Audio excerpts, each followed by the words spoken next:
آخر میں مفتی تقی عثمانی صاحب کو گفٹ کے طور پر 3 عقیدے دے رہا ہوں اور قیامت تک کے لیے ٹائم دے رہا ہوں کہ رجال اللہ کی روشنی میں، کتاب اللہ کی روشنی میں، سنت کی روشنی میں، قطعی الدلالہ دلائل کی روشنی میں اپنے بزرگوں کے لکھے ہوئے ان عقیدوں کا دفاع کرو جو المہند میں لکھے ہوئے۔ ویسے تو پوری کتاب کا ہی پوسٹ مارٹم ہو سکتا ہے، لیکن یہ 3 عقیدے سارے ان کے مفتیوں کو میں کہتا ہوں کہ یہ اس کو آگے کتاب و سنت سے ثابت کرو۔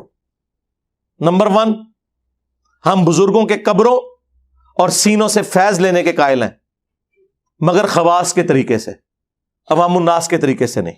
اور وہ میں نے بتا دیا تھا، خواص کا طریقہ ہے سینے سے فیض دینے یا لینے کا۔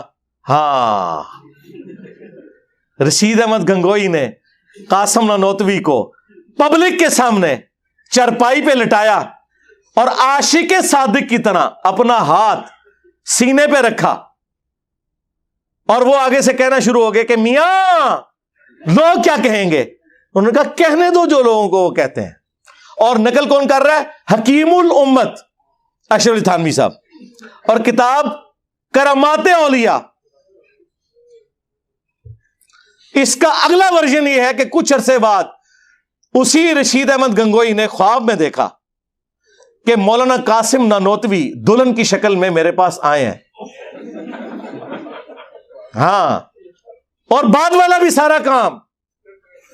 ہاں، اور پھر وہ اس کی تعبیر یہ کرتے ہیں کہ ان کی جو روحانی اولاد جو ہوئی خواب میں، یعنی کہ ان کے جو سٹوڈنٹس بیداری میں، ان کی تربیت ان کے ذمہ آئے گی۔ یہ انہوں نے تعبیر بیان کی۔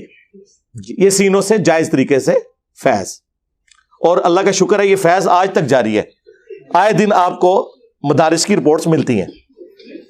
اور قبروں سے فیض یہ ہے کہ قاسم نانوتوی صاحب، اسی کتاب میں لکھا ہے، مرنے کے 6 سال کے بعد قبر سے نکل کر، خواب میں نہیں بیداری میں، دیوبند کے 2 مولویوں کی صلح کروا کے قبر میں واپس چلے گئے۔ اور جس مولوی کو مل کے گئے تھے، سخت سردیوں میں بھی اس کا جو لحاف تھا اس کے اندر اس کا پسینہ نکل گیا ہوا تھا، اور بھی کچھ نکل گیا ہوگا، وہ رپورٹ نہیں ہوا۔ ظاہر ہے جی، مردہ جب قبر سے نکل آئے تو بندے کا کیا حال ہوگا؟ خواب میں نہیں، بیداری میں۔ یہ ہم نے پھر بتایا کہ اس طریقے سے فیض لیتے تھے، یہ خواص کا طریقہ ہے۔ قبر کی مٹیاں چاٹا کرتے تھے، میں نے پورا ریسرچ پیپر لکھا ہے اس کے اوپر، قبروں سے فیض کے عقیدے کا تحقیقی جائزہ۔ دوسرا عقیدہ کہ رسول اللہ کی قبر اللہ کے عرش، کرسی اور کعبہ سے افضل ہے۔ یہ کس آیت حدیث میں؟ جی آپ نبی کو نہیں مانتے؟ سرکار ہم کہتے ہیں کہ بخاری میں حدیث ہے، ایک تابعی کہتے ہیں میرے پاس نبی الاسلام کا ایک بال ہونا دنیا اور جو کچھ اس کے اندر ہے اس سے بڑھ کر محبوب ہے مجھے، ایک بال مبارک ہونا۔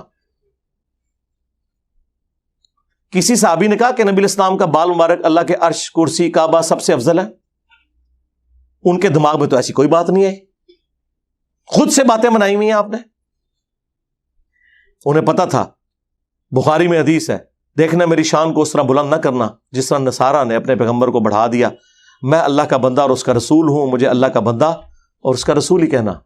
انہیں پتا تھا، بخاری مسلم میں حدیث ہے، اما عائشہ کہتی ہیں حضور کے آخری دن چل رہے تھے، نبی علیہ السلام نے فرمایا لعن اللہ الیہود والنصارى اتخذوا قبور انبیائہم مساجدا، اللہ کی لعنت ہو یہود و نصارہ پر، انہوں نے اپنے نبیوں کی قبروں کو سجدہ گاہ بنا لیا۔ اور اما عائشہ کے الفاظ ہیں اسی حدیث میں کہ اگر ہمیں خطرہ نہ ہوتا کہ لوگ رسول اللہ کی قبر پہ سجدے شروع کر دیں گے، ہم نبی علیہ السلام کی قبر کو اوپن زیارت کے لیے چھوڑ دیتے۔ اور مسند احمد میں حدیث، اے اللہ میری قبر کو وہ بت نہ بننے دینا کہ لوگ اس کی پوجا شروع کر دیں، اللہم لا تجعل قبری وثنا یعبد۔ رسول اللہ اپنی قبر کو بت کہہ رہے ہیں، اگر پرستش ہو تو آپ کو اور کس طرح سمجھائیں گے؟ بخاری مسلم دونوں میں حدیث ہے، حضور کے آخری دن چل رہے تھے، حضور کے بیماری کے عالم میں حضور کی 2 بیویاں ام سلمہ اور ام حبیبہ آپس میں گفتگو کرنا شروع ہوئی۔ اما عائشہ کہتی ہیں میں بھی وہاں موجود تھی۔ انہوں نے کہا کہ جب ہم ہجرت حبشہ پہ گئے تھے، ہم نے ماریا نام کا ایک گرجا دیکھا تھا، اس پہ کچھ تصویریں لٹکی ہوئی تھی، تو نبی علیہ السلام نے فرمایا یہی ان کی خرابی تھی، جب کوئی نیک آدمی فوت ہو جاتا تھا اس کی قبر پہ مسجد بنا لیتے تھے اور تصویریں لٹکا دیتے تھے، پھر وہاں پہ سجدے شروع کر دیتے تھے۔ قیامت کے دن یہ لوگ بدترین مخلوق بنا کے اٹھائے جائیں گے۔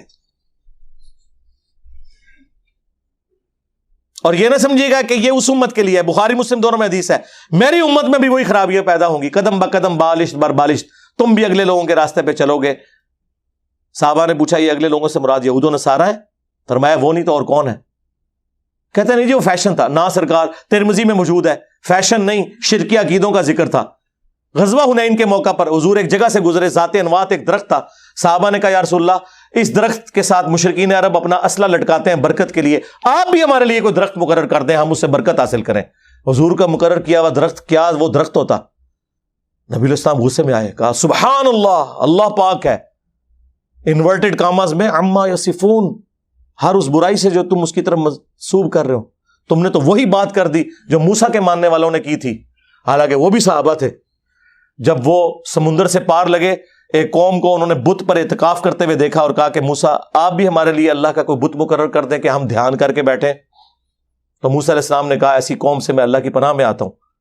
نبی علیہ السلام نے اپنے صحابہ کے اس عمل کو بت پرستی کے ساتھ تشبیہ دی، اور پھر آپ نے فرمایا تھا تم بھی اگلے لوگوں کے پیچھے چل پڑو گے، جو خرابیاں ان میں تھی تم میں بھی گریجولی آئیں گی،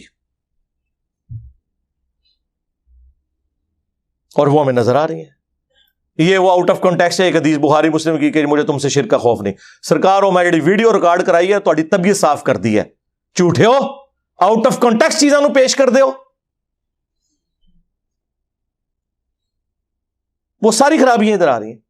یہ دوسرا عقیدہ۔ تیسرا کہ ہم نبی علیہ السلام کی قبر مبارک میں زندگی کو دنیا کی سی مانتے ہیں، کہتے ہیں برزخی لیکن دنیا کی سی ہے۔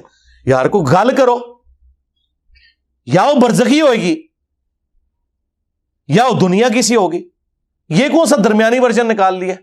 قرآن تو کہہ رہا ہے وَلَٰكِن لَا تَشْعُرُونَ، شہید بھی زندہ ہے لیکن تمہیں شعور نہیں۔ یہ کہتا نہیں ہمیں شعور ہے، دنیا کی سی ہے۔ اگر سرکار دنیا کی سی ہے تو دنیا میں تو زندہ رہنے کے لیے کھانا پینا اور ٹوائلٹ ہے اور سانس ہے، کیا قبر مبارک میں نبی علیہ السلام کھانا پینا اور ٹوائلٹ اور سانس ہے؟ نہیں، آخرت کی زندگی ہے۔ آج بھی قبر مبارک کھودیں، نبی علیہ السلام جس میں اتھر اسی طرح رکھا ہوا ہوگا جس طرح دفنایا گیا تھا، کوئی ہل جل نہیں رہا ہوگا۔ نہیں جی وہ مسلم میں ایک حدیث ہے نبی علیہ السلام نے موسیٰ علیہ السلام کو قبر میں نماز پڑھتے ہوئے دیکھا۔ سرکار وہ برزخی نماز ہے، اگر اس وقت نبی علیہ السلام وہ قبر کھود کے دیکھتے تو موسیٰ علیہ السلام لیٹے ہی ہوتے۔ یہ دنیا ہی ایک الگ ہے۔ وَمِن وَرَائِهِمْ بَرْزَخٌ إِلَىٰ يَوْمِ يُبْعَثُونَ، اس دنیا کا اس دنیا سے کوئی لینا دینا ہی نہیں ہے، وہ آخرت کی زندگی ہے۔ ان کے مرنے سے لے کر قیامت تک برزخ ہے، انسین بیریئر، دنیا کی سی مانتے ہیں۔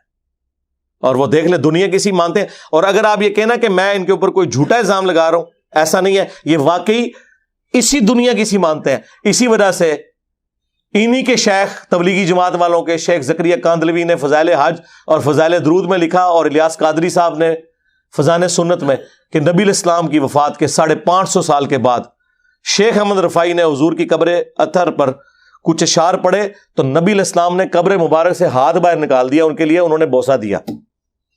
اور یہ واقعہ خود تقی عثمانی صاحب بھی سنا رہے، کس میں جی؟ درس حدیث میں۔ تو مورخین نے لکھا ہے کہ جو ہی یہ شعر پڑھے تو روضہ اقدس میں سے نبی کریم سرور دو عالم صلی اللہ علیہ وسلم کا دست مبارک ظاہر ہوا، اور ہزاروں انسانوں نے یہ نظارہ کیا کہ دست مبارک ظاہر ہوا۔ احمد کبیر رفاعی رحمۃ اللہ نے دست مبارک کو بوسہ دیا اور دست مبارک پھر واپس ہے۔ اتنا عظیم الشان واقعہ ان کے ساتھ پیش آیا، اور یہ مورخین نے متعدد تاریخوں میں لکھا ہے، اور لکھا ہے کہ ہزارہ افراد کی موجودگی میں یہ واقعہ پیش آیا۔ درس حدیث ہو رہا ہے جی، جب بچوں کو آپ یہ کچھ پڑھا رہے ہیں۔ یار سیدہ عائشہ 47 سال اس حجرے میں نہیں ہے، انہوں نے تو کبھی ہاتھ مبارک کی زیارت نہیں کی۔ سیدہ فاطمہ تو روتے ہوئے دنیا سے چلی گئی، انہوں نے تو کبھی زیارت نہیں کی۔ کہتے نہیں ہاتھ باہر نکالا اور 90,000 لوگوں کی موجودگی میں بوسہ دیا، اور ان دیکھنے والوں میں شیخ عبد القادر جیلانی کا نام بھی ذکر کیا جاتا ہے۔ تب میں پڑھ لی گل، میں کہا عبد القادر جیلانی نے کیوں نہیں چومیا؟ ان کو تو میں کچھ نہیں کہتا، میں کہتا ہوں کہ وہ بڑا بدبخت اور منحوس ہے کہ جس کے سامنے رسول اللہ کا ہاتھ مبارک نکلے اور وہ چوم نہ سکے۔ اس سے بڑا تو مردود کوئی نہیں ہے۔ تو یہ شیخ عبد القادر جیلانی کو بدنام کر رہے ہو یا ان کی عزت افزائی کر رہے ہو؟ سرکار یہ ہاتھ کبھی نکلا؟ اٹھاؤ بخاری